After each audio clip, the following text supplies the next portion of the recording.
Assalamualaikum warahmatullahi wabarakatuh. Halo, selamat pagi, siang, dan sore. Perkenalkan, nama saya G. Serviona dari Prodi PGMI kelas 1G.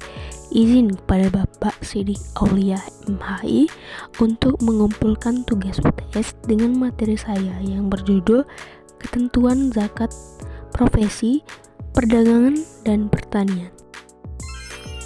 Baiklah, langsung saja masuk ke materi yang pertama, yaitu zakat profesi. Zakat penghasilan atau yang dikenal juga zakat profesi ini adalah zakat pendapatan atau bagian dari zakat mal yang wajib dikeluarkan atas harta yang berasal dari pendapatan atau penghasilan rutin dari pekerjaan yang tidak melanggar syariah.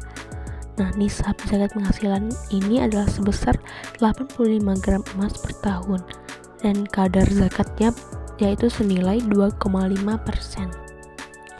Kemudian nisab dan kadar dari zakat profesi. Dalam praktiknya, zakat profesi ini dapat ditunaikan setiap bulan dengan nilai nisab per bulannya adalah setara dengan nilai 1/12 dari 85 gram emas atau dengan kadar 2,5%. Jadi, apabila penghasilan setiap bulan telah melebihi nilai nisab bulanan, maka wajib dikeluarkan zakatnya sebesar 2,5% dari penghasilannya tersebut. Masuk ke contoh menghitung zakat profesi. Nisab zakat profesi itu adalah 85 gram emas. Kadar zakatnya 2,5%. Haulnya itu misalnya 1 tahun.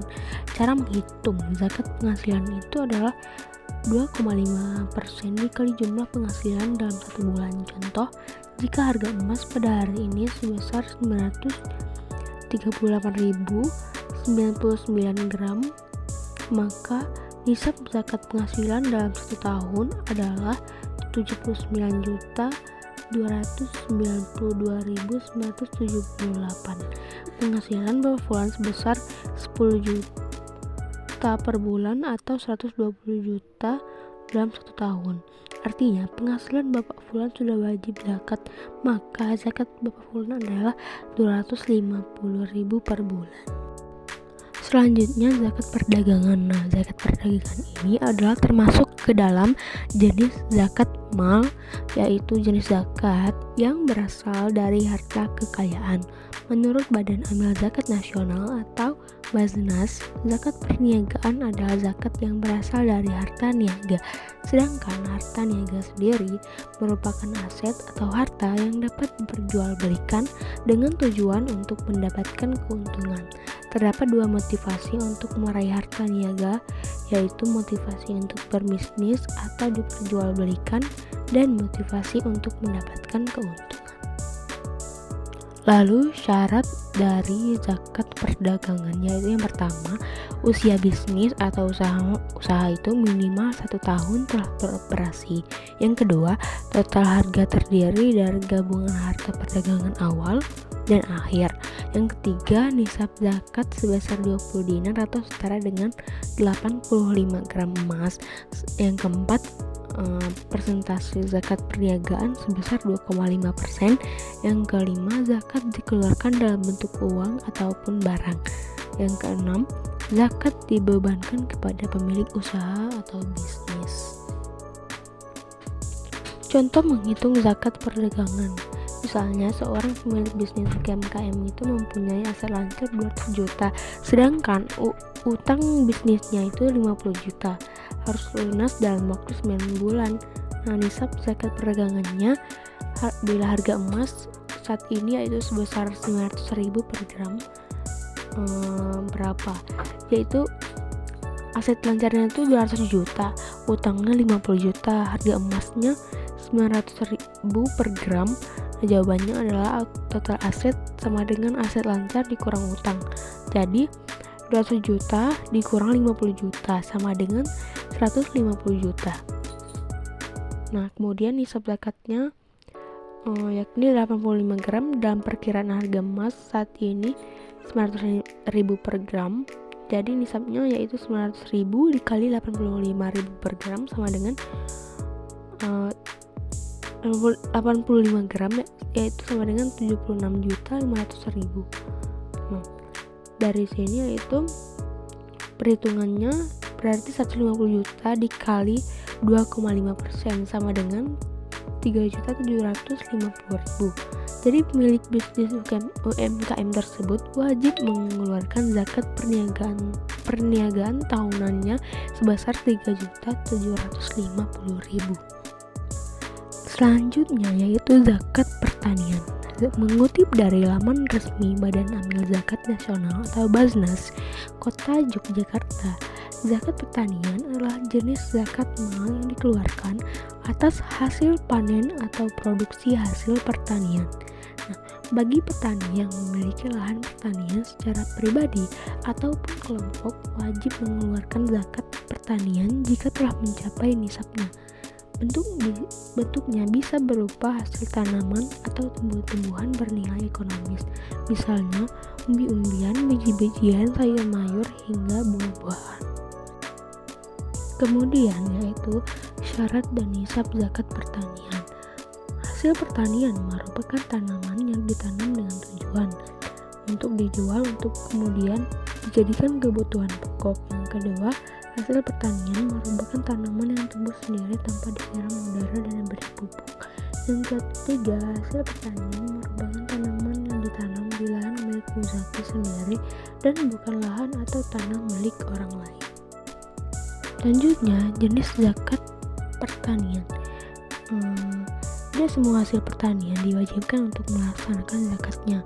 Menurut para ulama, ada perbedaan pendapat mengenai hasil pertanian apa saja yang wajib dikeluarkan zakatnya. Berikut ini landasan keilmuannya.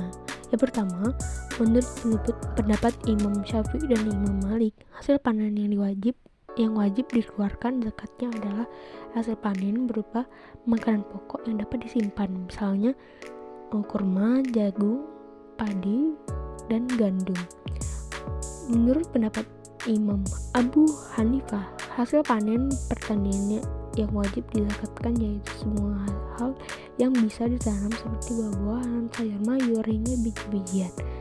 Yang ketiga, menurut Imam Ahmad, hasil pertanian yang wajib dicairkan adalah hasil panen yang bisa disimpan dan ditakar. Yang keempat, pendapat yang terakhir adalah kesepakatan para ulama bahwa terdapat 4 jenis hasil panen yang wajib melaksanakan zakatnya, yaitu kurma, kismis, gandum, dan biji gandum. Kadar zakat pertanian. Kadar zakat merupakan tolak ukur dalam bentuk persentase untuk menghitung jumlah nilai zakat yang harus muzaki keluarkan bila harta kekayaannya telah mencapai nisab. Yang pertama, ada kadar zakat gharibah. Zakat gharibah adalah jenis zakat pertanian dengan sistem irigasi alami. Kadar zakat bagi lahan pertanian yang menggunakan sistem irigasi alami adalah 10% dari total hasil panen secara menyeluruh yang telah mencapai nisab dan haulnya. Yang kedua, kadar zakat basah. Untuk zakat pertanian dengan sistem irigasi buatan memiliki persentase kadar zakat sebesar 5% dari total hasil panen secara menyeluruh yang pastikan hasil pertanian telah mencapai nisab dan haulnya. Riba, tadi kan ada dua, zakat gharibah dan zakat basah. Nah, di sini saya akan menjelaskan zakat gharibah.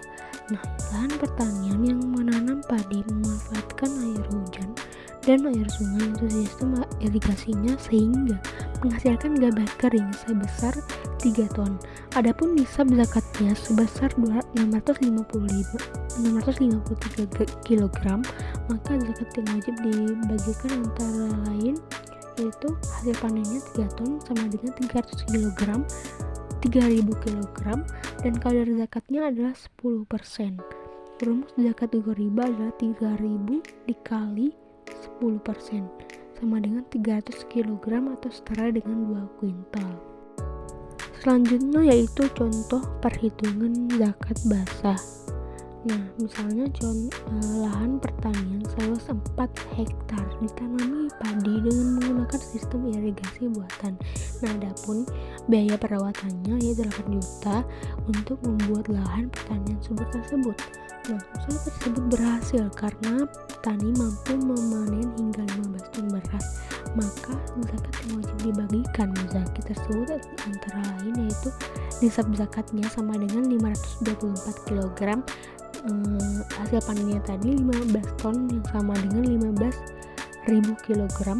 Kadar zakat kalau zakat basah yaitu 5%, rumus zakat basah yaitu 15.000 kg tadi dikali 5% sama dengan 750 kg.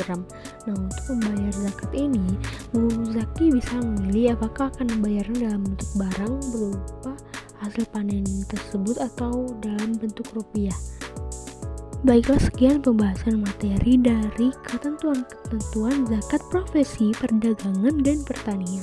Semoga materi ini dapat bermanfaat bagi kita semua.